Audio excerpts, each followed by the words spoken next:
नियोजन नसताना खोदलेले रस्ते, त्याच्यानंतर काही कामात उशिरा झालेलं काम, सर्व्हिस रोड झालेले नाहीत, याचा दर आठवड्याला आम्ही आढावा घेतो.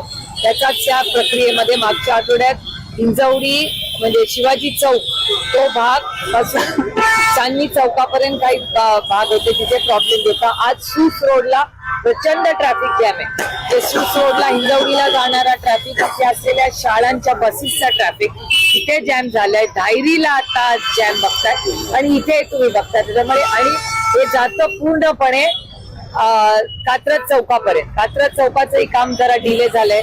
त्यामुळे कॉर्पोरेशनकडे, नॅशनल हायवेकडे दर आठवड्याला आम्ही हिंजवडीचा इंडिपेंडंट प्लस या सगळा रस्ता याचा रेग्युलर फॉलोअप घेतो. त्याचा एक भागच आहे आजचा दौरा.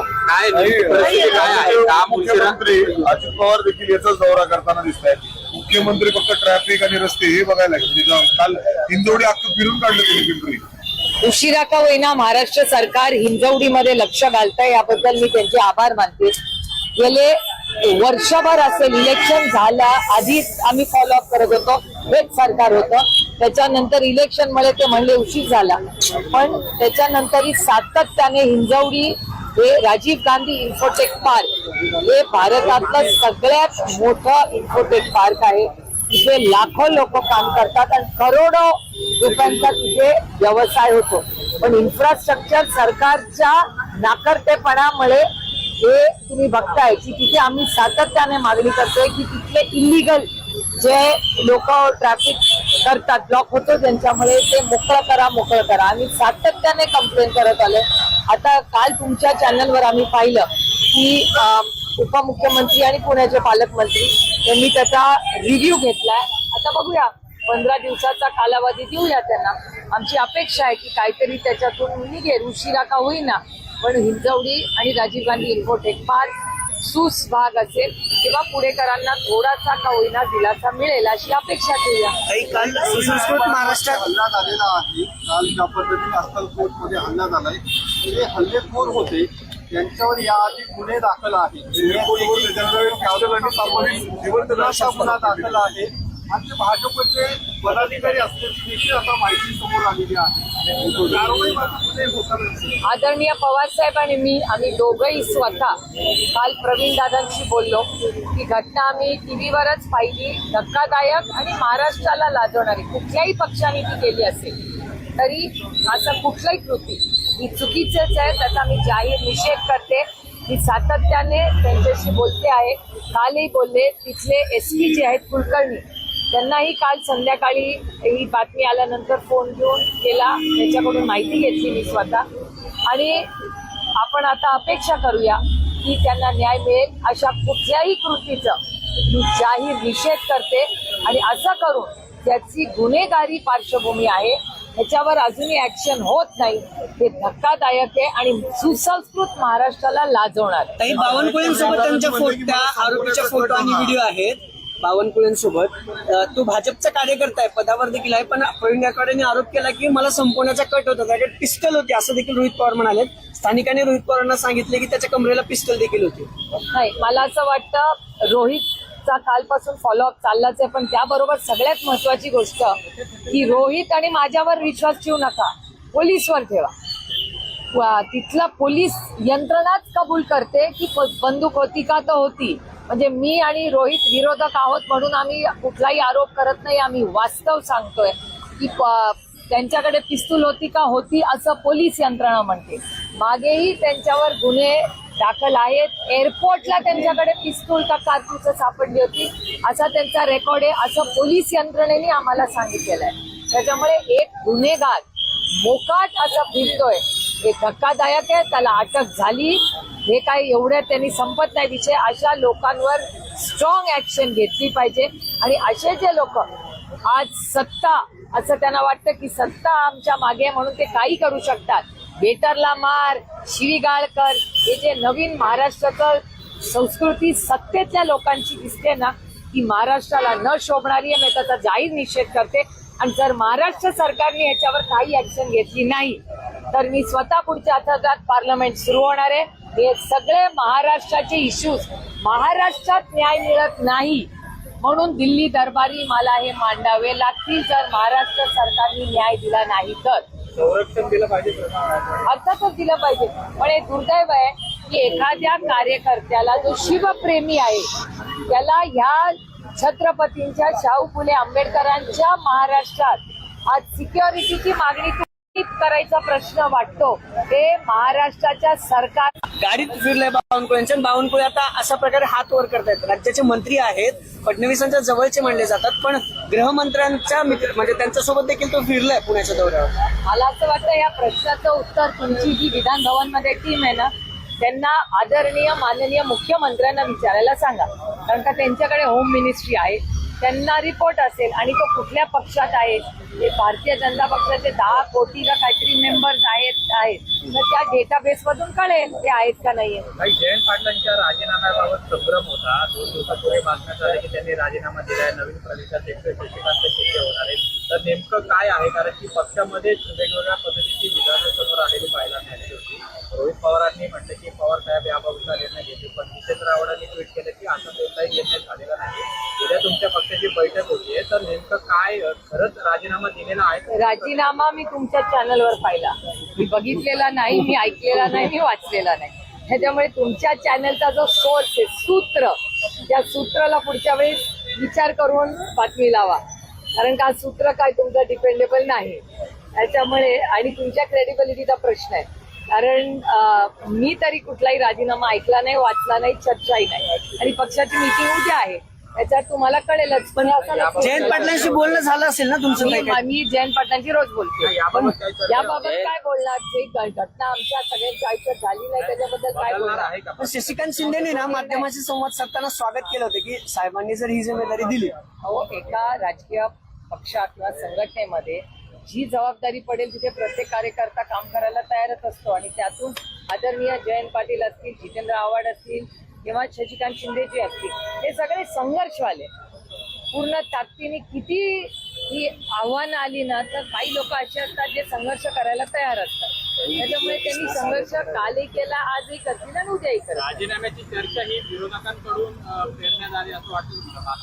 मी तुम्हाला सांगते ज्या गोष्टीत वास्तव नाही त्याच्यात कशाला वेळ घालवायचा. आपण प्रवीण दादा आहेत, आपल्याला ट्रॅफिक आहे, एवढे मोठे महागाई, आज सगळे काहीतरी हॉटेलियरचं मला पत्र आलंय. काय बंद आहेत का आज? काहीतरी काहीतरी असं काहीतरी पत्र आलंय. काय काय चाललंय म्हणजे कालचा अनेक अशा बातम्या चालल्यात या सरकारबद्दल. मंत्री मारतायत, शिव्या घालतायत, कुणाच्या घरात पैसे करतायत. मला त्या पैशाची काळजी एवढी आहे की निर्मलाजी आणि माननीय प्रधानमंत्र्यांना खूप वाईट वाटलं असेल. याचं कारण असं की सातत्याने निर्मलाजी आम्हाला सांगतात कॅश पासून दूर राहा, सगळं डिजिटल करा. आणि जी नोटबंदी झाली त्या नोटबंदीचं काय झालं त्याच्यामुळे मला वाईट एवढ्या गोष्टीचंच वाटतंय की आमच्या निर्मलाताईंनी खूप विश्वासाच्या नात्याने ब्लॅक मनी या देशातून हद्द पार करण्यासाठी नोटबंदी आणली. आणि त्या नोटबंदीचं मग पुढे काय झालं याची इन्क्वायरी झाली पाहिजे ना. मी तर जेव्हा जाईन दिल्लीला मी निर्मलाजींना विचारणार आहे हा प्रश्न की एकीकडे तुम्ही म्हणता की सगळं डिजिटल आलंय, मग या सगळ्या महाराष्ट्राच्या चॅनल्सनी एका मंत्र्यांच्या घरी एक अशी बॅग, कुठे लोकेशन मला कळलं नाही बाई, तुमच्या चॅनलनी सांगितलं नाही, तर तिथे अशी कॅश बॅग भरून, आता ती किती रुपयाची नोट होती ह्याचा संबंध नाही, पण नोटबंदी म्हणजे पैशाचं ट्रान्झॅक्शन इन कॅश कमी करण्याचं जिथे प्रक्रिया केंद्र सरकार करतंय तिथे राज्यांमध्ये कॅश जर सापडली असेल ते देशाच्यासाठी अतिशय चिंताजनक आहे. त्याच्यामुळे हे जे पैसे महाराष्ट्रात सापडत आहेत कॅश, हा विषय मी केंद्र सरकारमध्ये फायनान्स मिनिस्ट्रीच्या समोर मांडणार. रोहित पवार नाही, तुमच्याच चॅनलवर मी पाहिलं त्याच्यात पैसे होते तुमच्या चॅनल, त्याच्यामुळे तुमच्या चॅनल सगळ्यांचा मी तो व्हिडिओ रेफरन्स घेऊन तो मी वरती रोहित पवार पण दिसतात आहे. त्यांच्या ज्या दाखल पत्रामध्ये त्यांचं देखील नाव आलेलं आहे. काय वाटतं याच्याबद्दल? Political target is obvious. तुम्हाला आठवत जर असेल काल तुम्ही होता का नाही रोहितच्या प्रेसला मला माहिती नाही, पण पहिली जी लिस्ट आली मला वाटतं 60 का 70 लोकांची, त्याच्यात रोहितचं नाव नव्हतं. आणि त्या 60-70 लोकांची लिस्ट तुम्हाला रोहितने दिलेलीच आहे परवा. ते सगळे आज कुठल्या ना कुठल्या पद्धतीने भारतीय जनता पक्षाशी जोडलेले आहेत. म्हणजे जे ओरिजिनल ज्यांच्यावर आरोप झाले ते गायब, आणि ज्यांच्यावर झालाच नाही त्यांना सीबीआय ईडी का काय करतील पण नोटीस असं का महिला वाटतंय पण अत्याचाराचा एक प्रश्न आहे त्याच्यामुळे रोहितला ज्या पद्धतीने टार्गेट केलं जात आहे तो विरोधी पक्षात आहे म्हणून तो टार्गेट. एक तर तुम्ही रोज त्याला चॅनलवर सकाळी दाखवता, तो रोज या सरकारची पोलखोल करत असतो, रोज एक तरी भ्रष्टाचार तो रोज सकाळी 10 वाजता या सरकारचा काढतो. आता तो ऐकत नाही ते असं सरकारला वाटतं म्हणून ईडीची नोटीस पाठवली असा एक समज समाजात माध्यमातून दबक्या आवाजात माझ्या कानावर येतो. नागपूरमध्ये भाजपच्या एका माजी नगरसेवकाच्या मुलाकडे म्हणजे अर्थात एमडीची तस्करी करताना त्याला पोलिसांनी अटक केली. माजी नगरसेवक आहे भाजपचे, मुलगा आहे. मी तुम्हाला खरं सांगू का, ड्रग्सच्या बाबतीत हे सरकार अजिबात सिरियस नाही हे सातत्याने आपल्याला दिसतंय. कॅश असेल, ड्रग्ज असेल, भ्रष्टाचार असेल, हे सातत्याने या राज्यात मी स्वतः अनेक वेळा माननीय मुख्यमंत्र्यांना विनंती केलेली आहे, पत्रही लिहिलेलं आहे की ड्रग्सच्या बाबतीत तुम्ही जर एक स्टँड घेणार असाल तर सगळे आम्ही राजकीय मतभेद टाकून महाराष्ट्र ड्रग मुक्त करण्यासाठी जे काय करायला लागेल आम्ही ताकदीने तुमच्या बरोबर माणुसकीच्या नात्याने उभं राहू.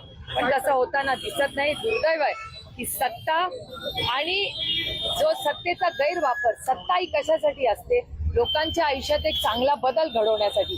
पण या 1-6 महिने वर्ष जेव्हापासून हे सरकार आलंय सातत्याने सरकार हे सर्वसामान्य मायबाप जनतेच्या विरोधात आहे आणि फक्त त्यांच्या काय 100-150 जे लोक निवडून आले फक्त त्यांच्या बाजूनीच निर्णय असतात. तुम्ही कुठलाही निर्णय काढून बघा. तुमच्या मतदारसंघातले संजय जगताप आहेत, ते आज भाजप म्हणजे भारतमध्ये प्रवेश करणार आहेत. आज त्यांचा मेळावा आहे, कार्यकर्त्यांचा मेळावा आहे. एकमेव असलेले माजी आमदार जे तुमच्या सोबत होते ते सुद्धा आता भाजपमध्ये जात आहेत. 6 विधानसभा मतदारसंघामधले जे तुमचे सहकारी होते ते आता भाजपमध्ये गेले. तुमचं म्हणणं अगदी बरोबर आहे. माझ्या लोकसभा मतदारसंघात आज भारतीय जनता पक्षात 100% काँग्रेसवाले आहेत. ते 100% काँग्रेस म्हणजे ती बीजेपी इंटू ब्रॅकेट काँग्रेस आहे. सगळे काँग्रेसमधले जे अनेक वर्ष काँग्रेसमध्ये उत्तम काम केलेली लोक आहेत, संजय जगताप असतील किंवा संग्राम थोपटे असतील, राहुल कुल असतील, प्रवीण असतील, हे सगळे त्यांच्याबरोबर माझे 5 दशकाचे कौटुंबिक संबंध कालही होते, आजही आहे. त्यांचे सगळ्यांची माझं तर नातं अतिशय प्रेमाचं आहे कारण का आमचे कौटुंबिक संबंध राहिले. पण हे सगळे कधी ना कधी काँग्रेसमध्ये होते, आज ते सगळे भारतीय जनता पक्षात आहेत. गमतीचा भाग एक आहे की एवढं तुम्ही मानलं पाहिजे आणि हे भारतीय जनता पक्षाला मी विनम्रपणे म्हणते की टॅलेंट हे काँग्रेसमध्येच हे भारतीय जनता पक्षाने मान्य केलं पाहिजे. कारण का ते सगळं काँग्रेसमधलं टॅलेंट आज भारतीय जनता पक्षाने मी जे 4ही नावं घेतली ती 4ही त्यांचे विधानसभेचे कॅन्डिडेट असणार आहेत. तुम्हाला नुकसान होणार नाही 2029 बघ आता नुकसान, मी काय नुकसान आणि हे मी धंदा नाही करत, व्यवसाय नाही करत, मी राजकारण करते. मी एका विचारधारेबरोबर काम करते. प्रत्येकाला एका सशक्त लोकशाहीमध्ये निर्णय घ्यायचा अधिकार आहे. आता काँग्रेसमधलेच लोक घेऊन भारतीय जनता पक्ष आज वाढतीये, त्याच्यामुळे मूळ विचार हा काँग्रेसचाच आहे, तो भारतीय जनता पक्षाचा नाही.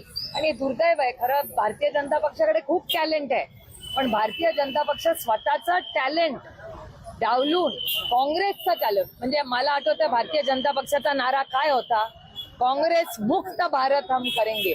पण काँग्रेस मुक्त भारत होतच नाहीये. सगळे काँग्रेसमधले लोक भारतीय जनता पक्षात आज जात आहेत आणि तेच नेतृत्व करतायत. मग होतं तेच बरं होतं ना, ओरिजिनल तरी होतं. दुसरा पक्ष चिन्ह संदर्भात सुप्रीम कोर्टात सुनावणी आहे. कशाची? चिन्ह गोठवण्याची मागणी होते. निकाल येईपर्यंत चिन्ह गोठवावं अशा पद्धतीची मागणी. मी तुम्हाला सांगू का, गेले 3 वर्ष शिवसेना आणि आम्ही सुप्रीम कोर्टात आठवड्याला 15 दिवसाला जायला आम्हाला सवय झाली आता कोर्ट कचेऱ्या सगळं करायची. त्याच्यामुळे पांडुरंगाची इच्छा असं म्हणायचं आणि पुढे जायचं आहे. त्याच्यावर आम्ही काम करत राहू. लढाई आमची एकीकडे चालू राहील आणि दुसरीकडे आम्ही आमचं काम, जे लोकांची सेवा आहे, ज्याच्यासाठी आम्ही मतं मागितली ते काम आम्ही सातत्याने करत राहणार आणि अन्यायाच्या विरोधात लढत राहणार. यांना एक प्रश्न आहे, एक मिनिट, लेडीज स्पेशल. आजचा दौरा तुमचा या भागासाठी आहे. रेशीनगर रोडची वाहतूक आणि शाळा, तर आपण शाळेचा विचार केला तर कुठलीही महापालिकेची शाळा ही 8वीपर्यंत आहे. तर मग अशा मुलांना 9वी 10वीला प्रवेश मिळायला जातो, तर अशांसाठी तुम्ही एखादी सेंट्रल 9वी 10वीसाठी एक शाळा आणि दुसरी गोष्ट बारामती लोकसभा मतदारसंघातला खडकवासल्याचा विचार केला तर सगळीकडे वाहतूक कोंडी आहे आणि ती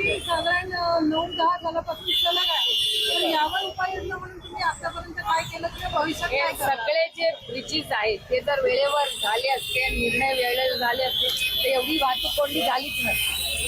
आणि ज्या पद्धतीने आता या सगळ्याची पॉप्युलेशन वाढते, म्हणजे ज्या पद्धतीने नवीन बिल्डिंग येत आहेत, जिथे तुम्हाला आठवत असेल त्या काळामध्ये इथे शेती होती, ती शेती गायब झाली आहे, तिथे सगळीकडे बिल्डिंग, जे इन्फ्रास्ट्रक्चर 10 लोकांसाठी होतं तिथे आज 100 लोक राहायला आले. त्याच्यामुळे ज्या पद्धतीने FSI वाढला त्या पद्धतीने सरकारांनी त्याला सपोर्टिंग इन्फ्रास्ट्रक्चर, मग पाणी असेल, कचरा असेल, रस्ता असेल, सगळेच प्रश्न आहेत ना. हेच तर आम्ही अर्बनायझेशन सातत्याने बोलतोय. आमचा विरोध नाही नवीन घरं करायला, अफोर्डेबल हाऊसिंग झालंच पाहिजे, पण त्याच्याबरोबर अर्बनायझेशनला सपोर्टिव्ह इन्फ्रास्ट्रक्चर त्या कॉर्पोरेशन्सनी केलं पाहिजे. आणि ह्याच्यात तर मागण्या आहेत. काही राज्यामध्ये कुपोषित बालकांची संख्या वाढलेली आहे. 1,85,00,000 मध्ये कंटिन्यू झालेली आहे. तर शासनाचं लक्ष नाही असं वाटतं का? अर्थातच complete failure of the government. सरकारचं अपयशच आहे. एकीकडे 86,000 कोटी रुपयाचा रस्ता करायचा, फायनान्स विरोध करतोय त्या रस्त्याला तरी द्यायचा नाही. शिक्षकांनी एवढं टोकाचं आंदोलन केल्यावर त्यांना 20% ठोक निधी दिला आणि कुपोषण वाढतंय. सिग्नल्स काय आहेत? सरकार अर्थातच महाराष्ट्र सरकारचं अपयश नाही. एक कुठलंही सरकार आमचंही असलं तरी एक मूल कुपोषित असलं, एक शेतकऱ्याची आत्महत्या झाली तरी ते अपयशच आहे.